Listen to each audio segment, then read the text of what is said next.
పాతికేళ్ల తెలుగు రాజకీయ ప్రయాణంలో ఎన్నో మార్పులు జరిగాయి. ఎన్నో కీలక పరిణామాలు చోటు చేసుకున్నాయి. ఎన్నో రాజకీయ పార్టీలు పుట్టాయి. ఎన్నో కాలగర్భంలో కలిసిపోయాయి. ఈ పాతికేళ్ల మొదటి దశలో 2000 సంవత్సరంలో కేంద్రంలో బీజేపీ ప్రభుత్వం అధికారంలో ఉన్న సమయంలో రాష్ట్రంలోని తెలుగుదేశం పార్టీ ఆ పార్టీతో కలిసి ప్రభుత్వంలో ఉంది. ఆ తర్వాత 2004 ఎన్నికల్లో దేశవ్యాప్తంగా కాంగ్రెస్ పార్టీ అధికారంలోకి వచ్చింది. ఆంధ్రప్రదేశ్లో కూడా వైఎస్ రాజశేఖర రెడ్డి నేతృత్వంలో కాంగ్రెస్ పార్టీ అధికారంలోకి వచ్చింది. ఆ తర్వాత 2009 ఎన్నికల్లో కూడా కాంగ్రెస్ పార్టీ రాజశేఖర రెడ్డి నేతృత్వంలో అధికారంలోకి వచ్చిన కొన్ని నెలల్లోనే రాజశేఖర రెడ్డి హెలికాప్టర్ ప్రమాదంలో మరణించారు. ఆ తర్వాత 2014 ఎన్నికల్లో బీజేపీతో పొత్తు పెట్టుకొని తెలుగుదేశం పార్టీ అధికారంలోకి వచ్చింది. 2019 ఎన్నికల్లో వైఎస్ జగన్మోహన్ రెడ్డి నేతృత్వంలోని వైఎస్ఆర్సీపీ అధికారంలోకి వచ్చింది.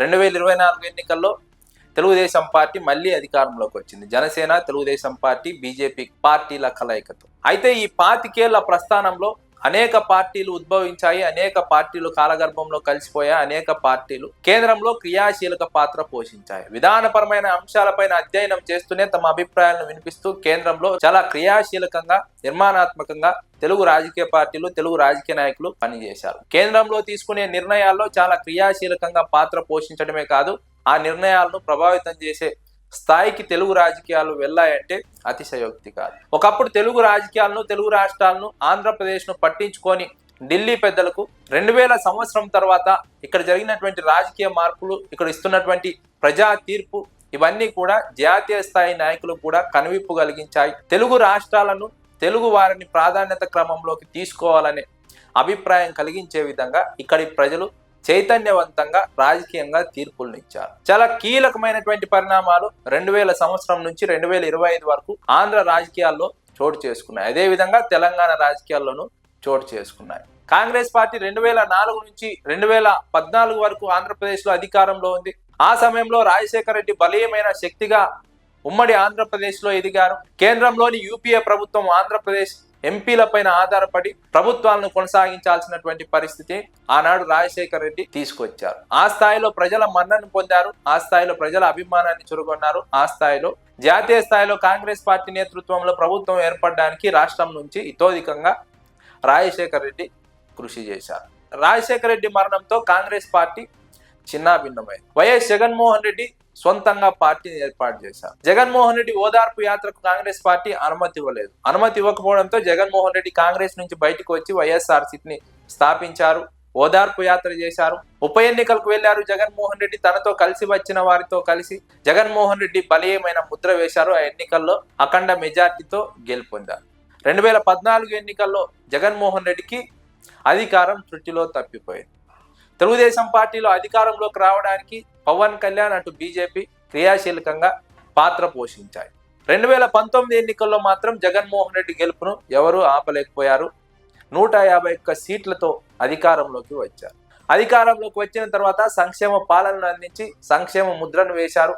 ఏ రాష్ట్ర రాజకీయాల్లోనూ జరగనటువంటి సంక్షేమం 2019 ఎన్నికల తర్వాత ఆంధ్రప్రదేశ్లో జరిగింది. 2024 ఎన్నికల్లో మళ్ళీ జగన్మోహన్ రెడ్డిని ఓడించడానికి పవన్ కళ్యాణ్, తెలుగుదేశం, బీజేపీ కలిసి పోటీ చేసి జగన్మోహన్ రెడ్డిని ఓడించారు. 2000 సంవత్సరం నుంచి 2025 వరకు జరిగిన రాజకీయ మార్పుల్లో టీఆర్ఎస్ పార్టీ ఏర్పాటు క్రియాశీలకమైనది. దాదాపు 13 ఏళ్ల పాటు టీఆర్ఎస్ పార్టీ తెలంగాణ ప్రత్యేక రాష్ట్రం కోసం పోరాడింది. తెలంగాణ 2014లో ఏర్పాటైంది. ఆ తర్వాత తెలంగాణలో 10 ఏళ్ల పాటు టీఆర్ఎస్ పార్టీ అధికారంలో. ఆంధ్రప్రదేశ్ ఏర్పడిన తర్వాత తెలుగుదేశం పార్టీ మొదట అధికారంలోకి వచ్చింది. ఆ తర్వాత వైఎస్ఆర్సీపీ, ఆ తర్వాత మళ్ళీ తెలుగుదేశం కూటమి ప్రభుత్వం అధికారంలోకి వచ్చింది. 2008లో చిరంజీవి ప్రజారాజ్యం పేరుతో ప్రజల్లోకి వచ్చారు.